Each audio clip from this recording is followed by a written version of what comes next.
যদি এখন ইসকনের গোষ্ঠীকে নিষিদ্ধ করে না হয়, বাংলাদেশে এমন আন্দোলন হবে সেটা ঠেকানোর মতো ক্ষমতা ডক্টর ইউনূস সাহেবের হবে না, হবে না, হবে না। ঠিক হবে?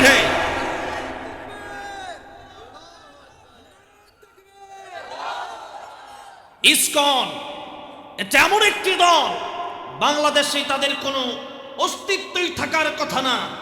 স্বৈরাচার যখন ছিল, ইসকনকে বাংলাদেশে তারা বসিয়ে দিয়ে গেছে।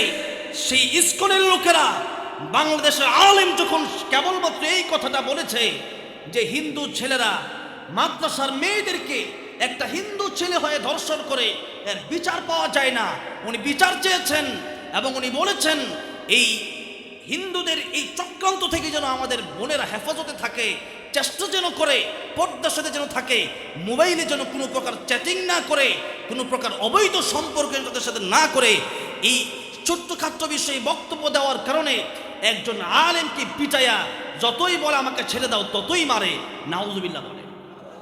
একজন বয়স্ক একজন আলেম, একজন মুরব্বী, সাদা দাড়ি পাকা একজন ব্যক্তিকে আমার আল্লাহ রাব্বুল আলামিন যাদেরকে দেখে লজ্জা পান, এরকম একজন মানুষকে যে পিটায়, যারা পিটায়, এদের বিচার বাংলাদেশে যদি না হয় তাহলে বুঝবো বাংলাদেশ থেকে এখনো দালালরা যায় নাই।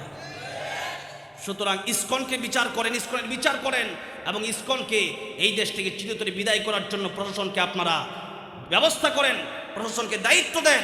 আর যদি প্রশাসন না চালাতে পারেন, যদি এমন হয় যে মামলা দিলে নেয় না, দর্শনের বিচার হয় না, চোরের বিচার হয় না, ডাকাতের বিচার হয় না, আগেও যেমন চোর ছিল, আগেও যেমন ডাকাত ছিল, আগেও যেমন ইসকনের দালালরা ছিল, এখনো যদি এরকম চোর ডাকাত ইসকনের দালালরা থাকে, ডক্টর ইউনূস সাহেব ক্ষমতা ছেড়ে দেন, আপনার ক্ষমতা নেওয়ার দরকার নাই।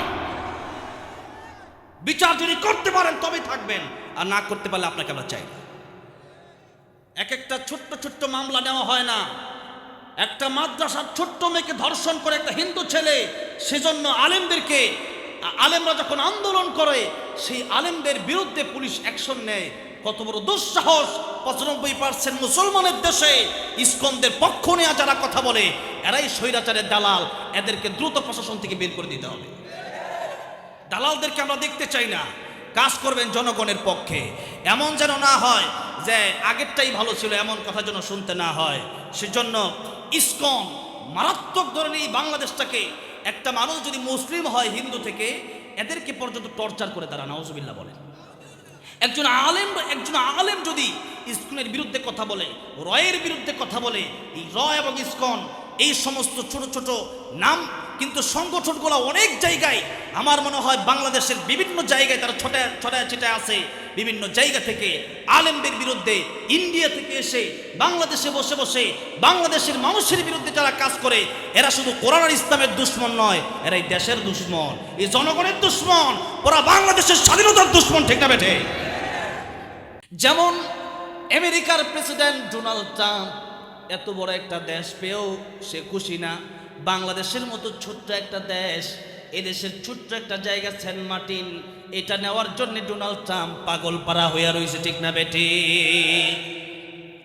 এরপরে ভারতের নরেন্দ্র মোদী এই বাংলাদেশে মাঝে মধ্যে হস্তক্ষেপ করতে চায়।